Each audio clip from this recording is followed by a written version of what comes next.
Assalamualaikum warahmatullahi wabarakatuh. Halo para mahasiswa sekalian, ini adalah video pembelajaran mata kuliah Pancasila untuk pertemuan ke-14, yaitu Pancasila yang khususnya mengkaji sila ke-5.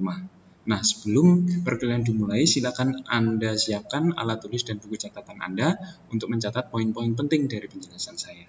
Oke, mari kita mulai. Nah, seperti biasa, kita akan melihat sila kelima ini dari berbagai aspek. Nah, aspek yang pertama yang kita lihat adalah aspek normalitasnya. Yang kita bahas dalam aspek normalitas ini adalah bahwasanya normal bahwa sila kelima itu adalah dasar sekaligus tujuan bangsa. Maksudnya dasar sekaligus tujuan bangsa itu apa? Karena dari sila 1 sampai sila keempat itu kita membahas tentang keadilan dan kesejahteraan. Nah, dari ketuhanan, kemanusiaan, persatuan ya sampai perwakilan itu semuanya outputnya atau tujuannya adalah supaya tercapai keadilan bersama dan kesejahteraan bersama yang menyeluruh ya pada satu bangsa. Nah, kesejahteraan itu dasarnya adalah keadilan dan ini dua poin yang tidak terpisahkan. Jadi sila kelima itu menjadi dasarnya keadilan sekaligus tujuannya kesejahteraan. Terus kemudian makna keadilan dalam sila kelima ya secara umum ya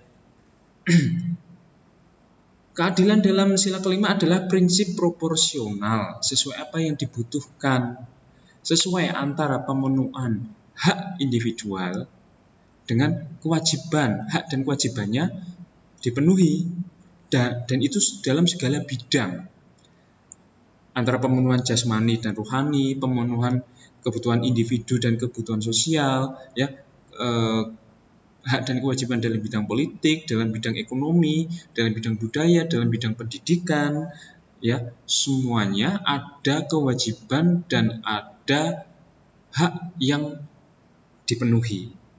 Nah, pemenuhan hak dan kewajiban itu dilakukan secara proporsional, secara adil. Kalau proporsional dan adil itu tercapai, maka nanti akan sejahtera secara merata. Dan itu dilakukan dengan tidak diskriminatif, alias tidak memihak dan mendiskreditkan salah satu atau golongan yang lain. Jadi ada keadilan di situ. Ya, yang namanya kesejahteraan itu dasarnya adalah keadilan.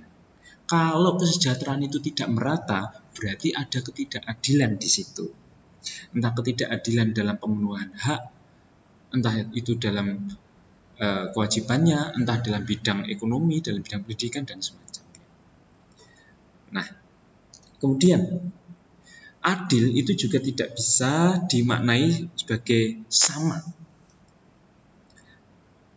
Akan tetapi adil itu lebih ke proporsional sesuai dengan tugas. Kalau Anda berjuang dengan sangat keras dan Anda mendapatkan hasil yang sangat bagus, yaitu hak Anda, kan gitu.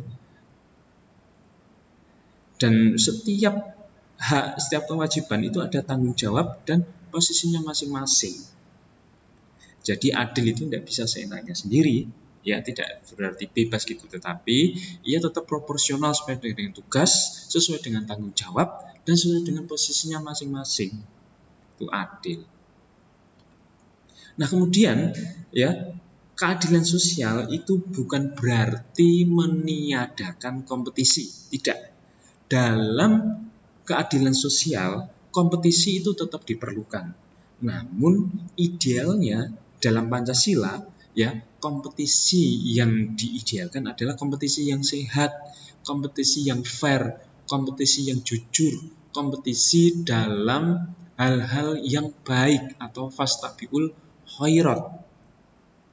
Kompetisi dalam kebaikan, kompetisi dengan tujuan baik, dengan cara-cara yang baik, itu justru memperkaya tujuan dari keadilan. Nah, dalam berkompetisi secara sehat, kalau yang berusaha usahanya biasa saja, hasilnya biasa saja, wajar. Kalau Kalau yang berusaha sangat giat, hasilnya sangat giat, itu juga idealnya kayak gitu.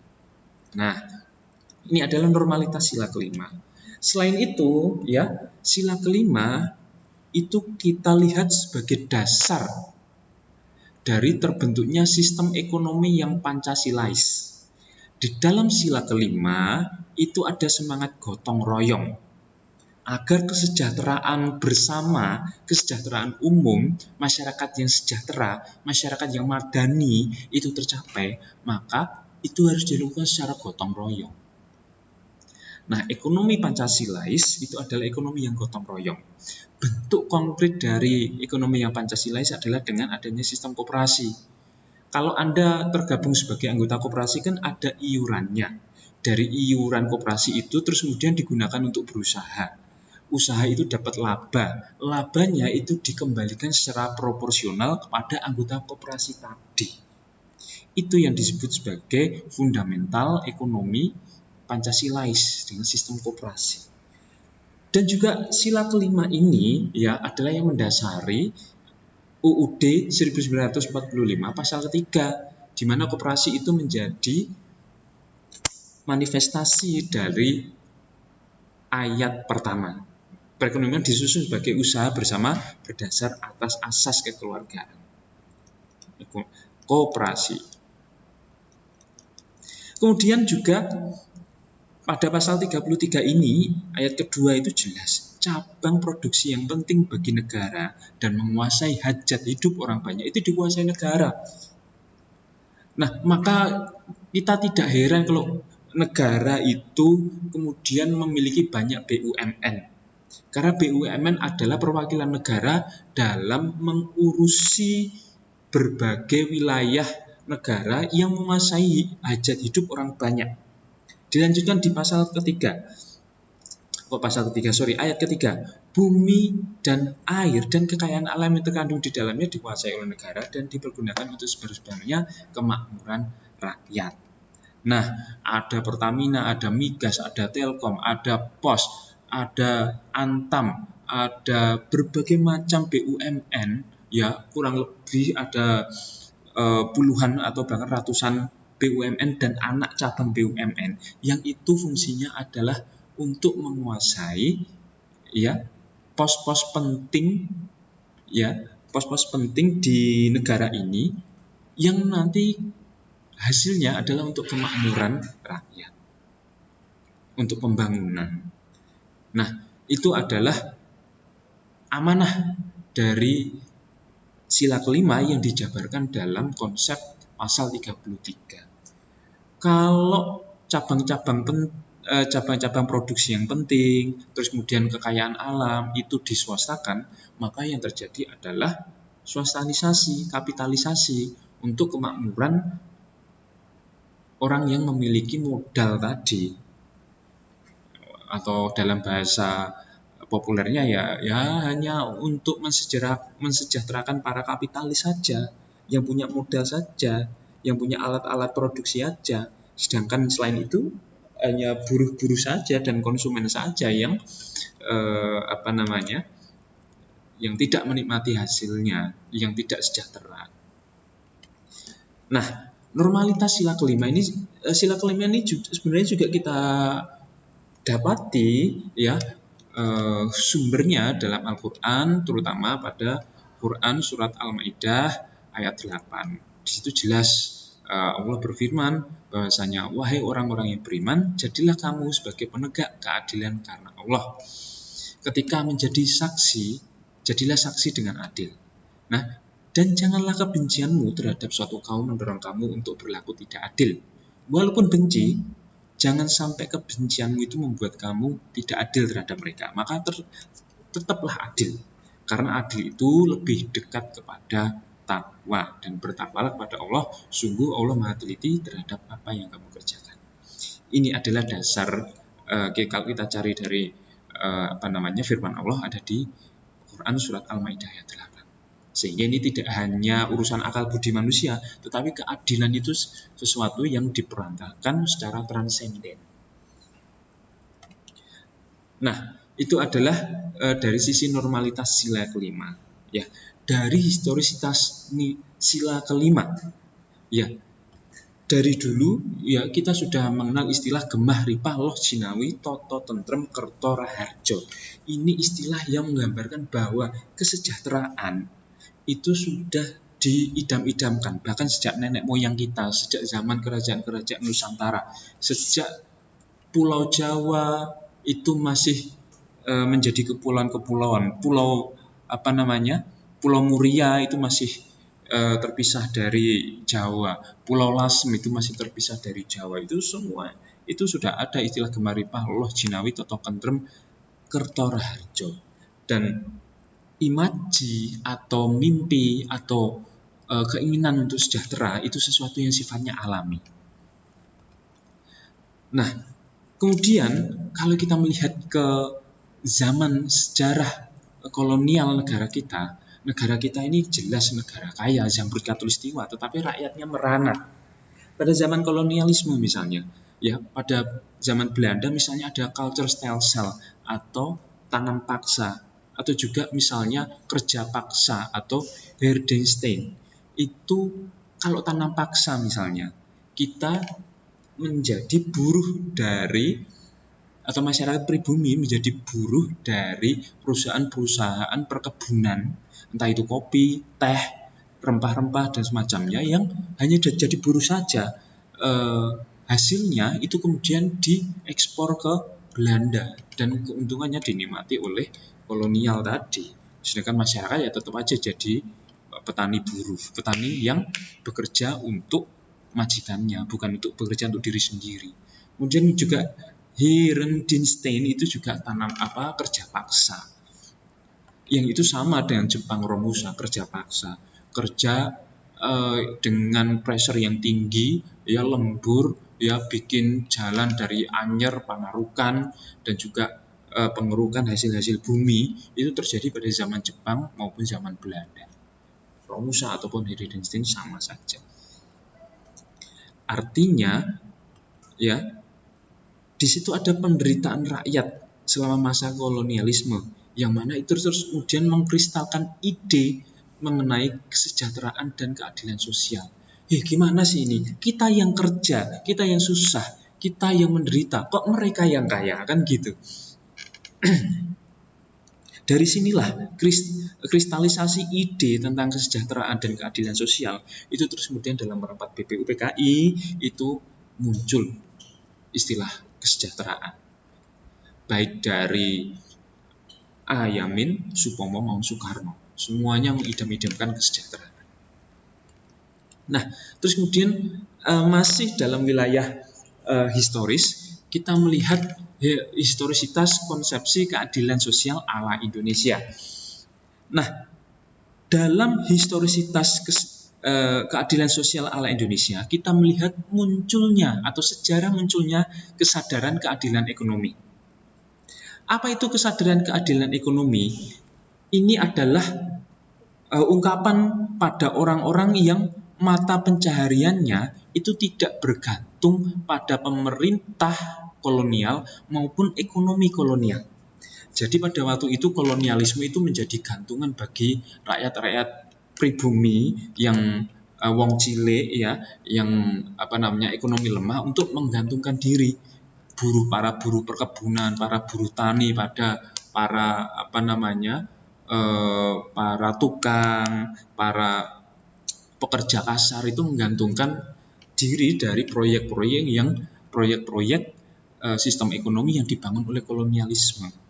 Nah, kesadaran keadilan ekonomi di sini mengandaikan bahwa dalam sistem ekonomi kolonialisme itu hanya menyejahterakan para kolonialis saja. Rakyat pribumi itu menjadi menderita, padahal rakyat pribumi adalah tuan rumah dari Nusantara sendiri.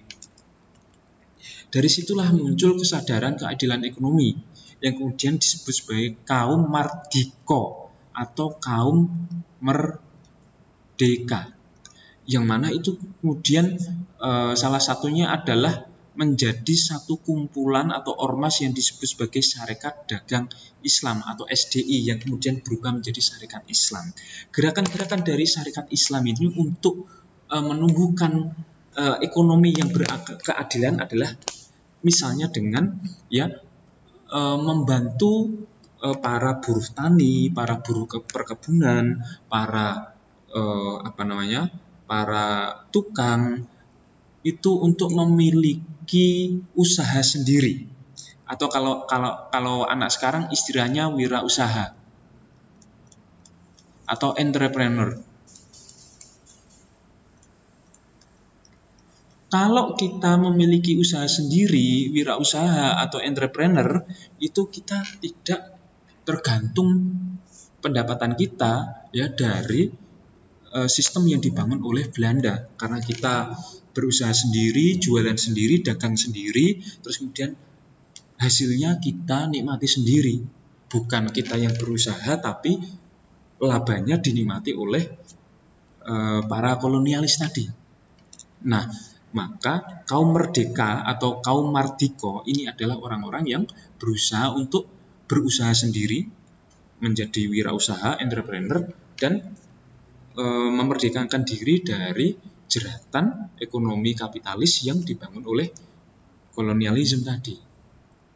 Kemudian juga misalnya dari sejarah yang diceritakan secara populer, di mana Pak Karno itu bertemu dengan seorang petani yang namanya Marhen. Ini juga sejarah kesadaran keadilan ekonomi. Siapa itu Marhen? Marhen adalah petani tradisional yang mana dia menggarap sawahnya sendiri dan hasilnya dinikmati dengan sesama teman petani.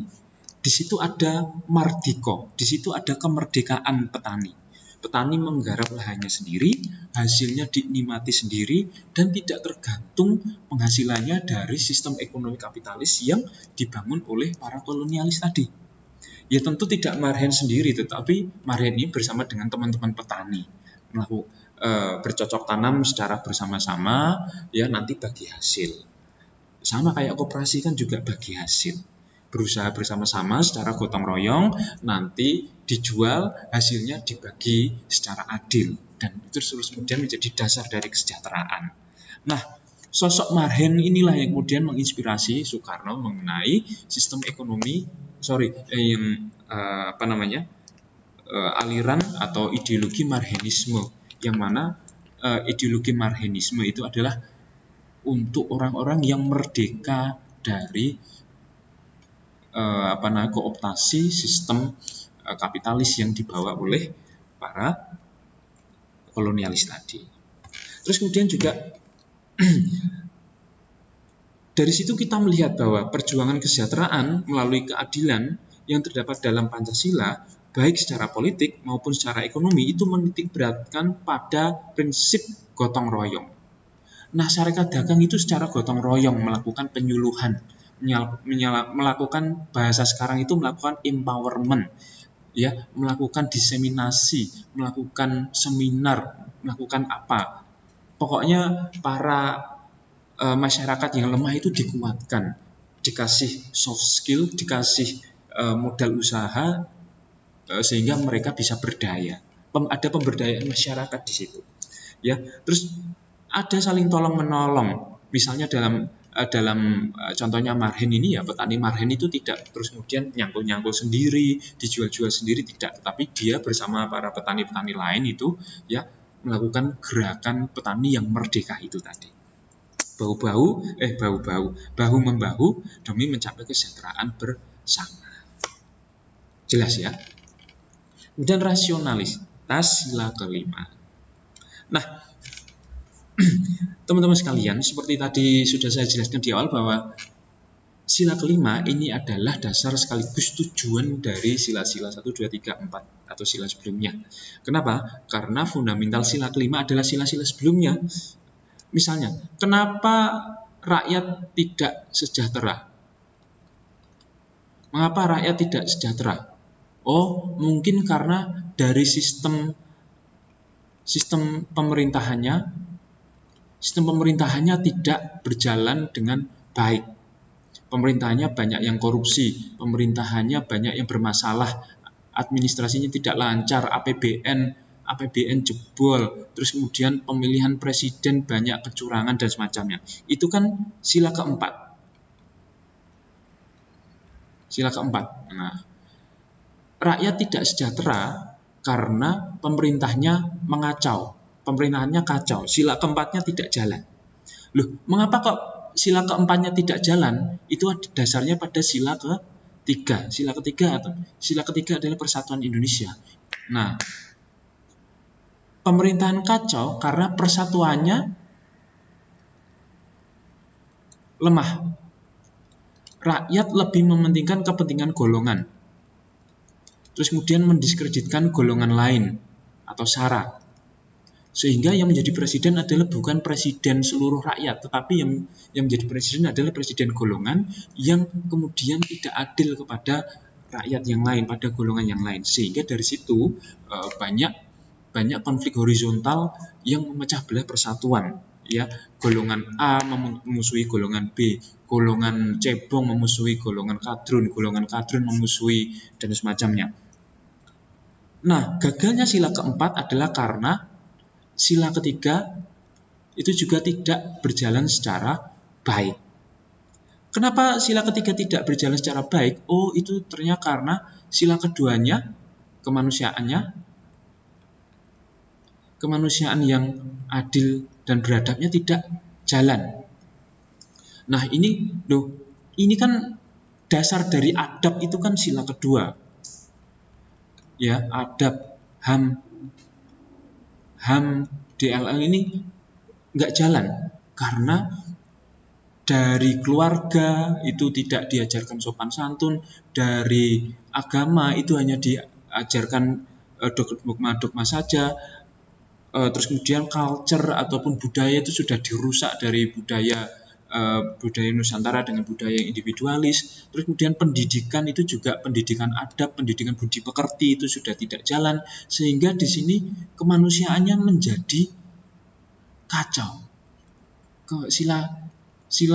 Sila keduanya menjadi kacau. Kalau sila kedua kacau, kemanusiaan kacau, maka kita harus melihat itu dari sila pertama. Kenapa kok kemanusiaannya kacau? Karena dia bertuhannya juga tidak beres. Keagamaan, religiusitas itu tidak beres. Kalau orang itu benar-benar bertuhan, benar-benar beragama, maka pasti dia akan memanusiakan manusia. Karena itu bagian dari hablum minallah, hablum minannas. Ya, bagian dari adab orang-orang beragama. Tapi kalau dia bertuhan hanya sampai kerongkongan, ya, tidak sampai ke hati, tidak sampai ke pikiran, ya, itu justru agama itu menjadi komoditas untuk menghancurkan kemanusiaan itu sendiri. Nah, ini akan menjadi satu kegagalan dari sila pertama. Nah, maka dari itu, ya, kita melihat bahwa dari sila 1 itu mendasari sila kedua mendasari sila ketiga mendasari sila keempat mendasari sila kelima. Artinya fundamental dari sila kelima adalah sila-sila yang sebelumnya.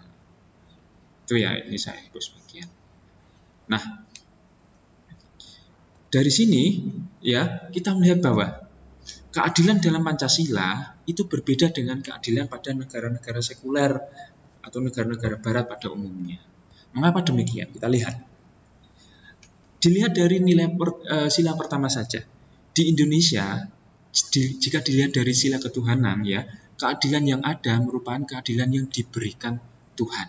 Ya, keadilan yang diberikan Tuhan. Seperti ayat surat Al-Maidah ayat 8 tadi, ya, kepada setiap insan manusia yang didelegasikan perwakilannya sebagai bentuk amanah yang harus dijalankan oleh manusia dengan sebaik-baiknya sebagai individu yang adil dan beradab dalam mencapai keadilan universal bagi seluruh rakyat Indonesia. Jadi yang namanya keadilan yang menurut sila pertama itu adalah transenden, itu adalah perintah Tuhan, itu bagian dari orang Indonesia dalam mempraktikkan agamanya. Menurut sila kedua, ya, konsep keadilan itu berdasarkan berdasarkan prinsip kedua dari Pancasila, ya. Pancasila tersebut memberikan keadilan berupa perlindungan hak asasi manusia.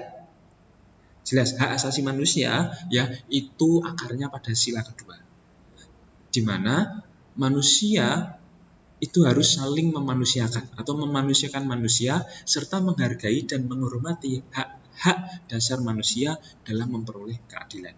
Setiap manusia itu punya hak asasi atau human right. Ya, maka dari itu harus saling menghargai dan menghormati hak-hak dasar manusia dalam memperoleh keadilan. Tidak hanya memperhatikan haknya saja, tetapi juga haknya itu dibatasi oleh hak atau human right dari orang lain. Karena setiap manusia itu punya hak, maka harus tahu batasnya dengan menghormati hak-hak dasar manusia dalam memperoleh keadilan. Nah, menurut sila ketiga, ya karakteristik keadilan berdasarkan Pancasila itu perlu diwujudkan dengan mempersamakan atau menyamakan persepsi tentang apa itu makna dari keadilan. Persatuan persepsi atau penyamaan persepsi tersebut membutuhkan persatuan dalam mewujudkan keadilan sehingga terdapat pemaknaan yang sama antara mana yang adil dan mana yang tidak adil. Nah, kesatuan pemaknaan tentang apa itu yang adil, apa yang tidak adil itu membutuhkan persatuan alias penyamaan persepsi tadi. Kalau menurut sila keempat, ya keadilan itu berdasarkan prinsip sila keempat dapat diartikan sebagai hak dan kewajiban yang sama bagi setiap warga negara dalam pemerintahan. Hak misalnya, artinya setiap WNI memiliki kesempatan yang sama dalam pemerintahan untuk memilih maupun dipilih dan semacamnya. Kemudian juga secara kewajiban, artinya setiap WNI memiliki peran untuk mewujudkan good governance, memiliki kewajiban untuk berpartisipasi mewujudkan good governance sesuai dengan perannya masing-masing. Kalau perannya sebagai PNS, perannya sebagai pengusaha, perannya sebagai ibu rumah tangga, perannya sebagai pemuda, perannya sebagai aktivis, LSM, itu semuanya memiliki peran untuk kewajiban ya mewujudkan good governance. Tidak hanya PNS atau aparat pemerintah saja, tetapi masyarakat pun juga memiliki peran walaupun secara tidak langsung. Nah, itu tadi adalah rasionalitas Pancasila kalau kita melihat dari sila 1 sampai sila. Kemudian aktualitas sila kelima. Nah, sudah kita lihat tadi bahwa sila kelima itu adalah output dari sila ke-1 sampai sila ke-4. Oke, terus kemudian keadilan sosial itu terlaksana melalui gotong royong. Ya, gotong royong dilakukan secara bersama-sama, nanti hasilnya kalau sejahtera juga sejahtera secara bersama-sama. Yang itu sama dengan Eka Sila dari dulu usulannya Soekarno. Terus kemudian juga keadilan dan kemakmuran merupakan tujuan akhir dari revolusi di Indonesia, yakni dengan jalan memadukan sila keempat, demokrasi politik itu sila keempat, dan sila kelima itu demokrasi ekonomi. Jadi demokrasi atau berdasarkan kekeluargaan supaya keadilan itu tercapai.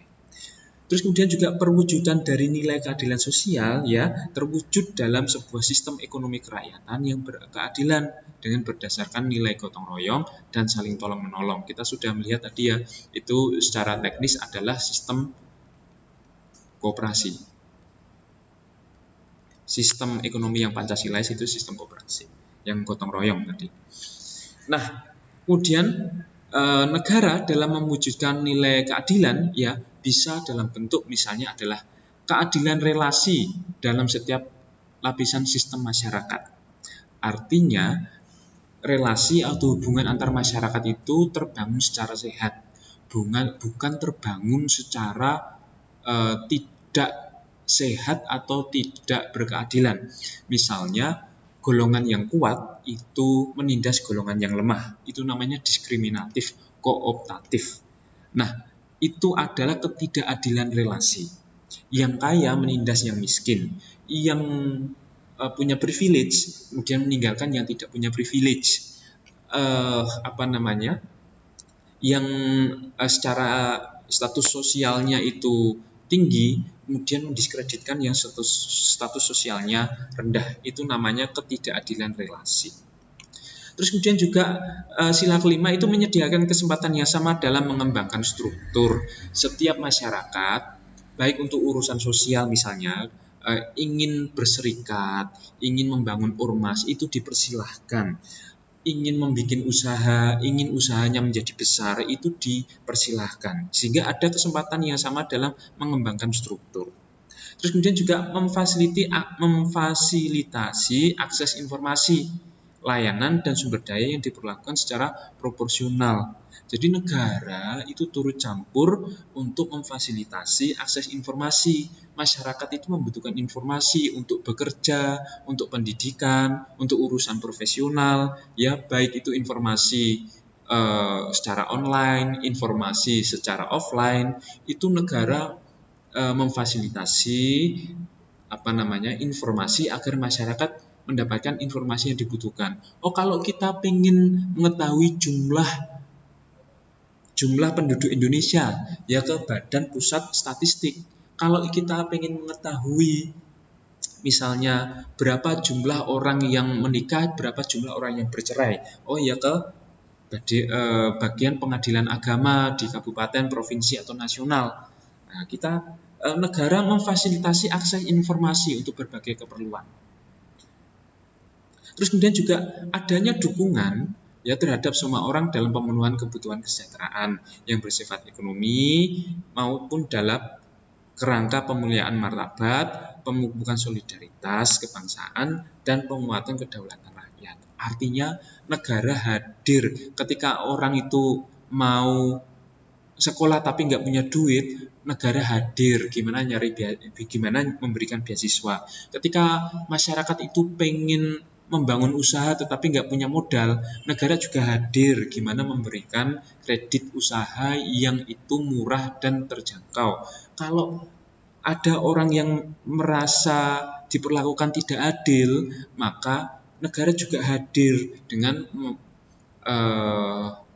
adanya pengadilan yang objektif, pengadilan yang hakimnya itu berlaku secara adil. Kalau ada masyarakat yang sedang kesusahan karena tidak tidak bisa membayar dokter padahal dia sakit, negara hadir, adanya BPJS, adanya Kartu Indonesia Sehat dan semacamnya. Jadi di situ negara itu mendukung supaya masyarakat itu sejahtera, supaya masyarakat itu merasa ada keadilan dalam setiap wilayah di mana mereka itu bergerak. Negara hadir untuk memenuhi rasa keadilan dan kesejahteraan masyarakat. Nah, itu adalah saya kira beberapa dari aktualitas sila kelima yang mewujud dalam berbagai ruang publik maupun ruang privat masyarakat.